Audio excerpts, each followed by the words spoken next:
Hello horror fans, and welcome back to Dead by Daylight. In this episode, I'm going to cover the lore of the Blight. To understand the human condition, one must rise above it.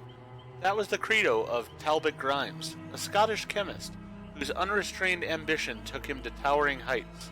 As a boy, he was a popular child, bright, charismatic, and unafraid to challenge authority. Yet despite his social graces, he was fiercely independent, spending much of his time exploring the sprawling fields near his town alone. What began as a child's curiosity nearly turned deadly after experimenting with a patch of poisonous foxglove. For days he laid in bed, dripping with sweat, purging any food that touched his stomach. When he recovered, it wasn't fear that gripped him, but fascination. There was something magical on how a single flower could so drastically affect him. Into his adult years, his ambition developed as quickly as his questionable methods. He attended the London School of Medicine and excelled despite several reprimands. His willingness to push the limits secured him a position with the British East India Company, and within 7 years he was made head chemist. In time, he completed one of his greatest achievements, a chemical that could increase a worker's productivity while reducing their need for rest. He was rewarded with a secret laboratory beneath a prison camp on Dyer Island. There, off the coast of India, prisoners from the Opium War became his unwilling subjects, leading to a drug that allowed soldiers to withstand incredible amounts of pain. Though most side effects were minor, there were rumors that a small number of soldiers went mad. In feral states, they massacred villages, impaling the populace on bayonets, leaving them hanging from trees.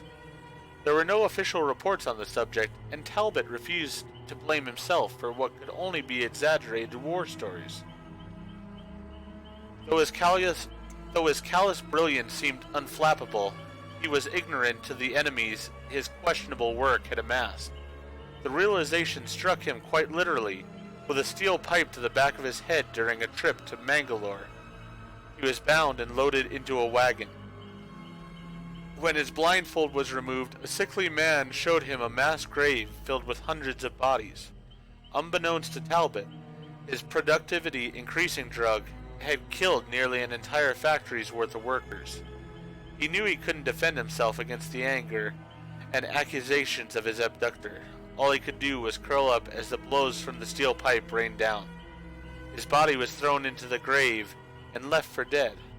Shifting between consciousness and darkest black, he crawled for an escape, fingers sinking into rotting flesh. Black flies feasted on his uncovered skin, the sensation of 100 pinpricks stabbing into him. As he collapsed, he came face to face with the dead woman's dazzling hazel eyes. Too weak to pull away, he could do nothing but witness his life's work. Then from the edges of death, he was brought back. He found himself on a small bed as a kindly, wrinkled face looked over him. With each pained breath, he was nursed back to health, in an ancient mystery school posing as a monastery. In verdant gardens behind tall, unassuming walls, monks studied forbidden texts, striving to expand the human mind in the search for other dimensions, believing one to be connected to the other. Talbot's knowledge proved indispensable, his mind-altering chemicals integrating seamlessly with theories of neural expansion. He realized then that his salvation was no coincidence. He was plucked from the pit specifically to advance the school's knowledge.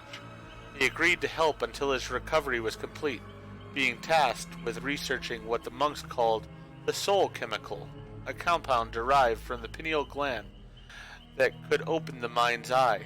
What began as a favor to his saviors became an obsession.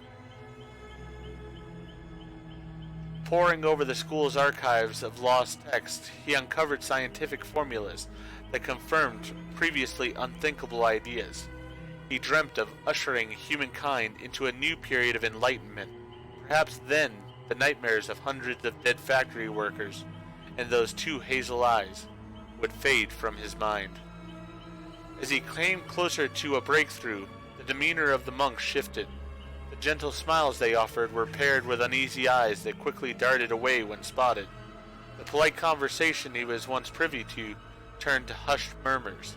The last thing he would see of the school was the cracked ceiling above his head, branching like a dendrite through plaster. His next memories were a shattered mosaic of images and sensations, smearing lights, horse hooves, and cobblestone, coarse burlap scratching at his cheeks, and sharp bites into his arms. He awoke ragged and unwashed, splayed on the straw mattress of an opium den. Mind in a dense fog, his first thought was of his notes, the only record of his groundbreaking revelations. He searched frantically, scrambling through the dingy basement, pleading aloud for help. The few other denizens looked up from their hammocks, offering nothing but drug-soaked eyes and apathetic gazes that soon fell into half-slumber. Before he noticed, the robed figure appeared behind him. A needle plunged into his arm, and the world disappeared once more. Awoken again, each time hazier than the last, he tongued at hollow gaps between his teeth. How long, he wondered. A faint memory returned. The soul chemical, his notes, the verge of a breakthrough. A faraway whisper entered his mind. He fumbled with a stone, sharpening it with shaking hands. In the dim light of the den, amongst the catatonic occupants, he carved his research from memory into the walls. He wrote for hours, until his fingers bled, moving to the floor, taking in everything the voice whispered despite his inability to comprehend it. When there was nowhere left to write, he gripped the stone and carved the message into his chest. Stained with blood, he witnessed a miracle appear before him. A magnificent field of lush, orange flowers. The whispered voice beckoned to him, urged him to enter the field and discover the worlds and dimensions beyond human comprehension. For a moment, Talbot felt the sense of wonder he possessed as a child. The denizens of the opium den awoke to silence, the dry scent of smoke still lingering in the air. Shambling out of their drug-hazed fog, they found the stone floor wet with blood, tiny rivulets coursing through the cracks. As eyes adjusted to the darkened room, the jagged lettering scrawled along the length began to appear. Written over and over without end was but one single line. Death is only the beginning. If you enjoyed the story, please go ahead and click that like button.